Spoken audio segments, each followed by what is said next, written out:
Nora Speaks is a weekly podcast that tugs at the soul and consciousness of the Black community.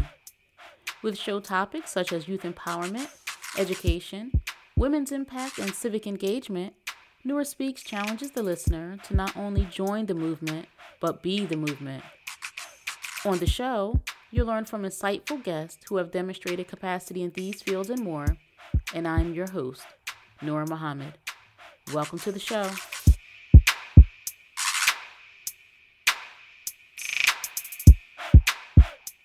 Welcome to another episode of the Nora Speaks podcast, and I am your host, Nora Muhammad. Well, thank you for joining me again for another episode of the Nora Speaks podcast, and if you have not already done so, I would encourage you to subscribe to Nora Speaks wherever podcasts are streamed. That's Anchor, that's Spotify, that's Amazon Podcasts, that's Pandora, Apple Podcasts, Google Podcasts. Please subscribe so that anytime a new episode is published, you will get a notification on your smartphone.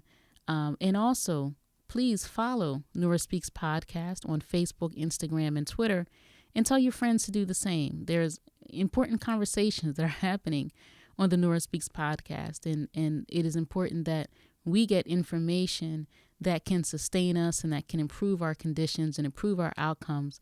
And we need content that does more than just entertain us. And that's what Nora Speaks does. We give information here on this show that is not just for entertainment purposes. We want to inspire, we want to enlighten, we want to edify the Black community. And we cannot always do that if we're laughing, if we're dancing, if we're singing. Sometimes we have to sit down and listen. Sometimes we have to be cerebral. Sometimes we have to be intellectual and think. And I'm glad that you have joined me for this episode of the podcast so that you can take time to think about what is being said in this episode. In this episode, I want to talk about something that I've been a part of for quite some time, and I've been fortunate to be a part of, and that is the juvenile justice system. And I'm grateful to be able to be a volunteer, to be a participant, to be a service provider to our young people who have been adjudicated, who have had some interactions with the criminal justice system, who are incarcerated or formerly incarcerated or in detention. You know, our children, our young people, they are the most vulnerable of our population. And if we are not careful in how we are governing society, how we are structuring our households, how we are structuring our communities, then we will always neglect those who are most vulnerable. We will always disadvantage and disenfranchise those who are most vulnerable, and they are our children. And so I came across an article recently, and it was talking about some new approaches with the juvenile justice system.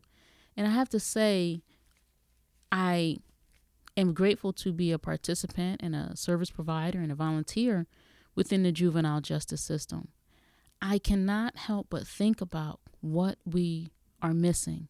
So many approaches deal with our children after they've had some delinquency, after they've had some interaction with the criminal justice system, with law enforcement, having sat and stood in front of a judge.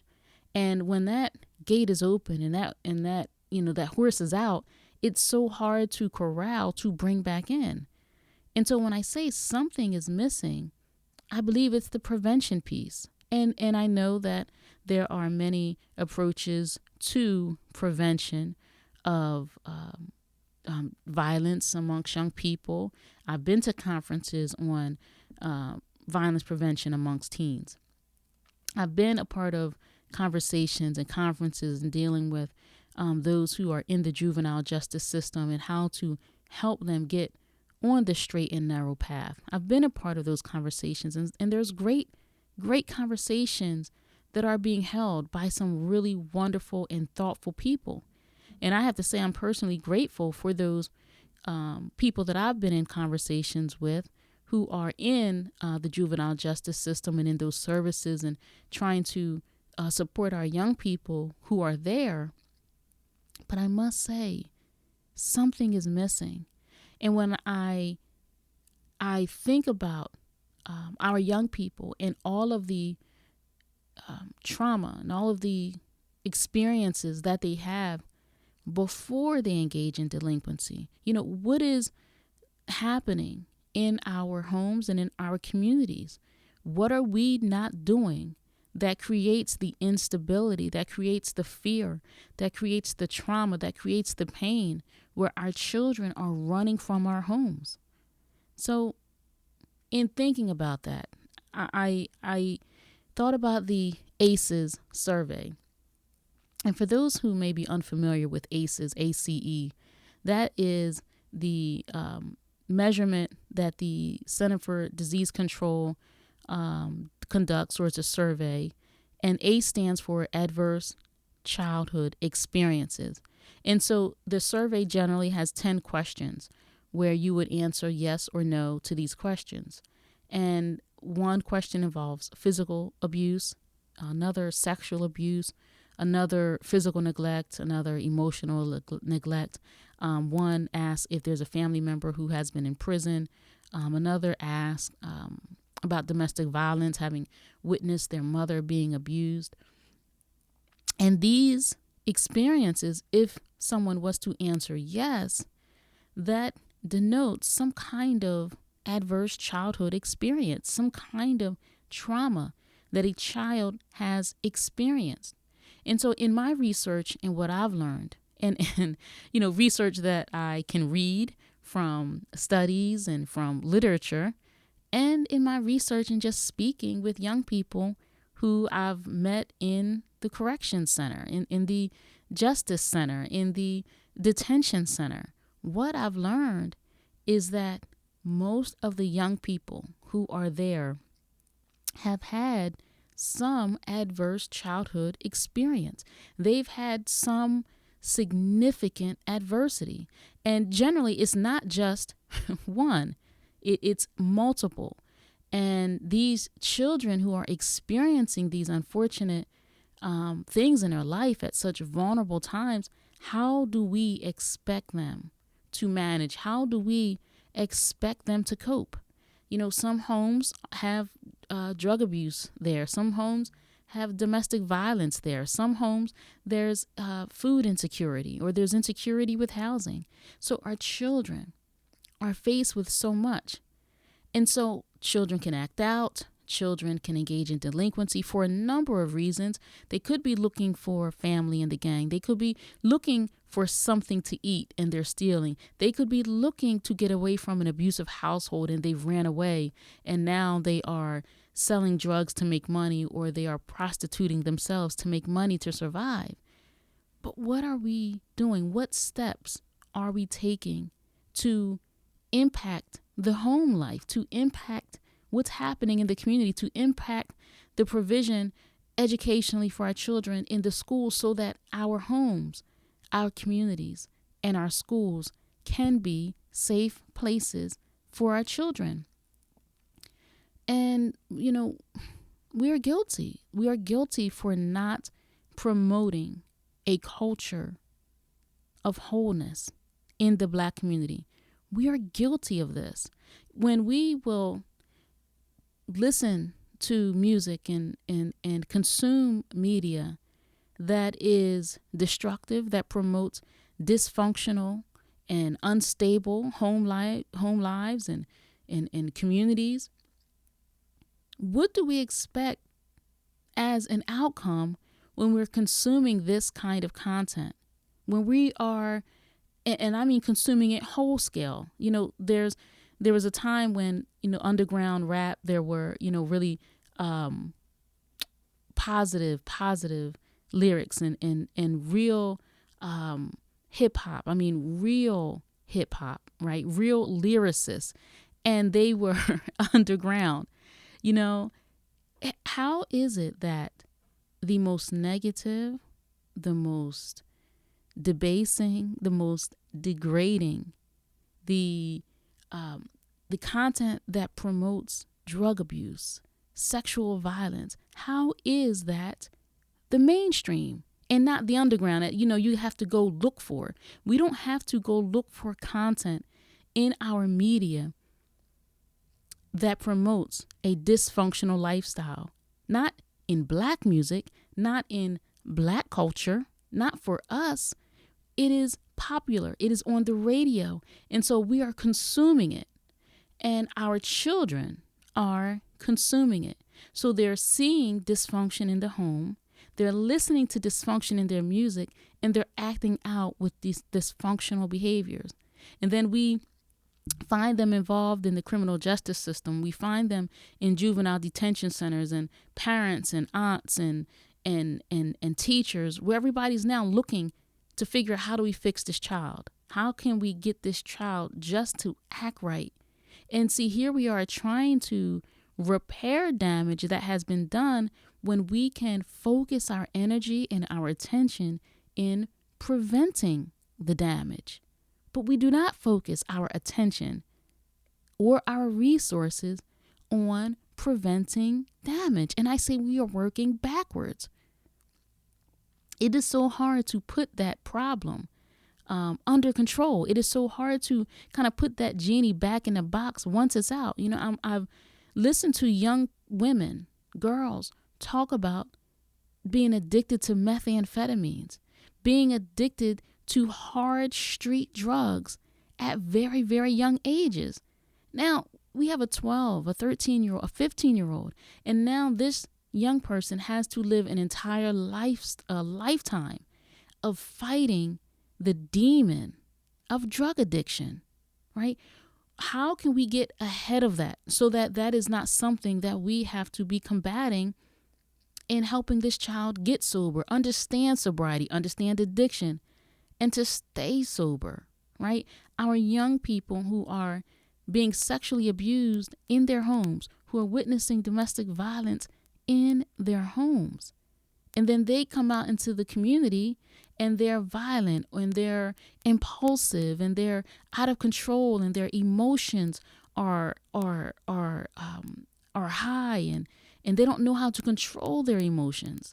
And then they act out based on their experiences, and we want to incarcerate these children. We do incarcerate them, or we put them in programs. But now we're on the back end trying to repair what could have been prevented on the front end. And our children, they're hurting. And many of us are living our lives and doing what we want to do and having a good old time. And we're not cognizant of the impact of our own lifestyles, our own choices on children. For a child to have a parent in jail, that is an adversity. For a child to have a parent that uses drugs at home, that is an adversity. For a child to have insecurity because they're living in a shelter, or they're living in a car, or they're living, sleeping on someone's couch, or they themselves have a eviction notice on their door, that is an adversity. A child who is being physically, sexually abused or neglected, that is an adversity. But do we confront our young people and our young parents on how they are raising their children? Or do we just mind our business? It's not my business. I'm not going to say anything. And we're watching the neglect and the abuse and the trauma happen to these little girls and these little boys. And we turn the other way because it is not our business. But it is our business. And we may not go to someone personally and say, you shouldn't talk to your child like that, or, you shouldn't engage in this kind of behavior in front of your child. Maybe you don't want to do that. But collectively, we can promote a healthy lifestyle. We can promote healthy content. We can promote healthy eating. We can promote physical activity. We can promote good living, but we don't, because it's not our business and we stay out of it. And then we want the social workers and the clinicians and the substance abuse counselors and the juvenile justice staff to fix the problem that we created In our neglect, in us just living our own lives, we want them to fix the problem. And I'm telling you what I have experienced firsthand. I was fortunate to be part of a program wherein I was the one who would do the intake for young people who were coming into a program, and most of the young people had been adjudicated having engaged in some kind of delinquent behavior. And they were referred to a program that I was a part of. And during the intake, I got to learn so much. So I know what I'm talking about. Most of the mothers were very young. The children who came, most of them were boys in this program. And they were 15, 14, 16, 18, 13, 11. Most of them did not have a father in their life. Most of them didn't know who their fathers were. The ones who knew who their fathers were, the father was in jail. And this is just one adversity that this child had to deal with in his lifetime. On top of that, poverty was a factor in the home and for the family. And on top of that, physical and emotional abuse from sometimes the very parent, mother or grandmother who I was doing the intake with. And so I'm listening to the mothers explain, the grandmothers explain what's going on with their grandsons, their daughters, their sons. And as I'm listening to this, and I'm listening to this guardian represent what's happening with the child, and I'm paying attention to the guardian, and I can see why the child is struggling the way he or she is struggling, because it started with the parent. Now, I'm not saying I'm blaming the parent, but certainly the parent can't give the child that which the parent neglects, or that which the parent doesn't have herself. If the mother does not know how to create a stable life, how can this child be stable, right? And so the fathers are nowhere, not around, and to not know who your father is, to not have the support of father is traumatic. And for the life of me, I cannot understand why in the Black community we do not promote families. We're watching the prison houses be filled with our men. We're watching this happen. And most of the time, these men who are going to the prisons had some issue with their father. It could have been absenteeism. It could have been abandonment. It could have been the father was killed in the street, had an accident and was killed, or the father was himself imprisoned. And so if we can put together the figures and understand the mathematics, that most of the men, our young men, who are finding themselves involved in the criminal justice system as boys, graduating to the adult justice system or criminal justice system, and we see the trend of lack of father, lack of positive male figure. Why do we not promote families? Why do we not promote marriage? And our women are trying to keep a handle on these boys, and the boys can only be controlled so much and so well up until they get to be a certain age. And we are fortunate if we are able to. And so that brings me to another point. The ability for us as a community to stand in the gap for children in need. Because maybe a young man's father or a little girl's father was killed, had an accident, was imprisoned. Shouldn't the community stand in and fill in, not take the place of, but fill in that absence that occurs because of the father not being there? There is a gap there, and the community should stand up and fill in and support the family in some way. But every man is to himself in our society. Every man is for himself in our society. But we want the community, or we should want the community to support families, and we want the families to support community, because every situation isn't ideal. Marriages break up. Things can fall apart. It can happen. A family can fall on hard times, and, money can become an issue. Poverty could become an issue. Sure, these things happen. But how fortunate is it when we have a community that we can fall back on and rely on and stabilize us so that we don't fall off the edge of the cliff like so often happens.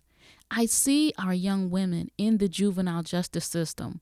A common theme is sexual abuse. A common theme, domestic violence. A common theme is watching and being a witness to sexual violence and molestation. We are not protecting our most vulnerable, and that is our children. And then we have a whole industry called the juvenile justice system, where we have the task of helping to repair, helping to rehabilitate damage that was done that could be prevented. We should have an expectation. The injustice, I will say, the injustice of this society, in our culture, Black culture in America, is that we do not demand stability in the community, in our homes, in our schools, for our most vulnerable. The expectations in Black culture does not compel stability. How often, and I've said this before on the podcast, how often do we hear of a teenage girl getting pregnant and nobody demanding that young man and that young woman create a family for this new life that is coming into the world? Now look, the new life coming into the world, that child does not care about whether he is ready or she is ready for marriage. That child is ready for stability. And we have to put the needs of our children on the front burner, and our own desire for fun and excitement, we got to put that on the back burner. We should be excited about raising whole, healthy children, but our society doesn't promote that. Our society promotes partying. Our society promotes shopping. Our society promotes dripping and blinging and all of that. Our society does not promote raising whole, healthy, well-rounded children. We are failing our children.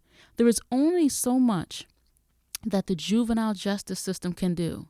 And boy, are we fortunate to have some really great people who are trying some really great innovations in helping to support our young people that we have neglected and that find themselves in the system. But there's something that we can do, and it starts at home, and it starts with family. We should have an expectation on our sons that if you want to have fun with a girl and oops, you get pregnant, well, guess what? You're not out of the picture. You have a responsibility, and you have a responsibility for 18 years. The same thing with our young women. We cannot let our girls be free and be casual with their bodies. I know that the music promotes it. I know that social media promotes it. But when that life is conceived and is coming into the world, that life does not care about what's on Facebook and Instagram and what Cardi B or Megan Thee Stallion or Drake or anybody, our children don't care about all of that. What our children care about are having their needs met. And we are doing a poor job meeting the needs of our children when we have so many of them in the juvenile justice system. We have to do better. Our children need us to do better. Our culture should demand that we do better. But in the absence of that, Sister Noor Muhammad, I'm asking for us to do better. Most of the things that are impacting our young people, the young people who find themselves in the criminal justice system, in the juvenile justice system, they're preventable. They are preventable. And we have to give our attention to the needs of our children. We have to be vigilant in raising them. We have to be vigilant in protecting them so that we don't have to work so hard on the back end in trying to repair the damage that was done by our neglect and our inattention. I want you to think about this. I want you to share this conversation with a friend, with a cousin.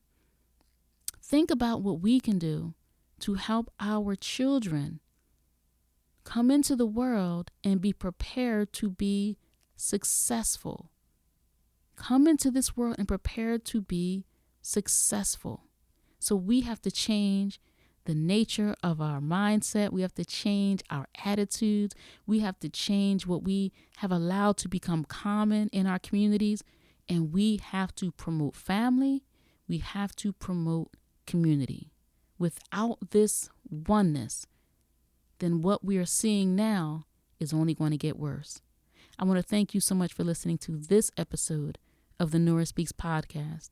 And to those who are doing the good work in the juvenile justice system, I thank you. I'm grateful to be working with you, to be a part of great teams who are doing great work, and keep up the great work. But as the community, we have to do better. Thank you so much. And until next time, stay in peace. Thank you for listening to another episode of the Nora Speaks podcast. Be on the lookout for a new episode coming at you fresh next week. And as always, if you want to learn more about me and the work that I do, visit my website, norahmuhammad.com. Or if you have a listener question, email me at info@norahspeaks.com. You can also follow the Nora Speaks podcast on Facebook, Instagram, and Twitter at Nora Speaks Podcast. I'll be sure to include links in the show notes. If this show has value to you, please subscribe, rate, and review, and share it with family and friends. And be sure to check out previous episodes. And remember, don't just join the movement, be the movement. Stay in peace.